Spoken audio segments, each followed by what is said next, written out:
Yes, hapa ni Nguliati na hili ni moja kati ya maduka ambayo yanauza nguo pamoja na viatu, na kama unavyoona hapa kuna sendo aina mbalimbali pamoja zikiwemo pamoja na hizi ni aina mpya ya sendo hapa Nguliati, na hii inauzwa shilingi 17,000 na pia unaweza kupata kwa bei ya punguzo. Na ukiachana na hiyo sendo, kuna sendo pia za wadada tujawaacha. Kuna hii hapa sendo ambayo hii inaenda kwa shilingi ya 10,000, lakini pamoja kuna open shoes, wale wapenzi wa open shoes kama hizi zinapatikana dukani kwetu, na kuna sendo aina mbalimbali kama unavyoona. Kuna sendo za wadada, kuna slippers, kuna viatu vya baba pia vinapatikana.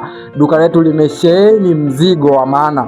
Mnakaribishwa nyote katika duka letu la viatu ambalo lipo hapa Nguliati Center mkabala na barabara iendayo Mwanza. Na sasa ningependa kuongea na mmiliki wa hili duka, atueleze machache kuhusiana na duka. Kwanza mama, shikamoo. Marhaba, ujambo? Tungependa kujua biashara inaendaje hapa Nguliati? Biashara hii naenda polepole, ila ni kama kawaida tu. Changamoto ndio kama kawaida tu. Changamoto kwenye biashara zipo, lakini wateja wapo? Wateja wapo wa kiasi tu, ila sio wa sana.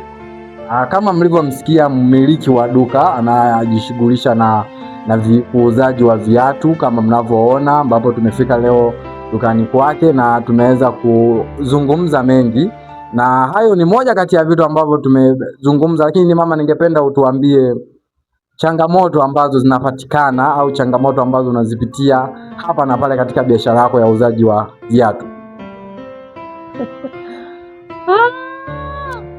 Changamoto ninazopitia hapa, yaani naona changamoto ni za polepole, yaani sio mbaya, ni za polepole kama kawaida.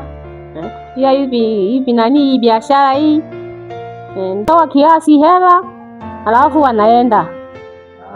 Sasa mama, kwa niaba ya watazamaji wa Jati Media na Watanzania kwa ujumla, wewe ungependa kuwashauri nini wamama wengine ambao wako nyumbani? Mimi napenda kuwashauri mama ambao wako nyumbani na washauri kwamba karibu kwenye biashara yangu hapa Nguliati, na wakaribisha sana hapa kwenye biashara yangu. Huyu ni mama Paskali ambaye ametoa ushauri kwamba anawakaribisha wakina mama wengine na wadau wote wa biashara kwamba wakaribie pamoja na watu wengine waweze kujishughulisha. Kutoka hapa katika duka la mama Paskali linalopatikana Nguliati Center, mimi ni mtangazaji wako mahiri Baraka Benjamin almaarufu kama Muwaragi Finance. Na nyuma ya kamera yupo director na producer Jafet Kungi ambaye ndio mtozi wa picha hizi na matangazo haya kwa ujumla.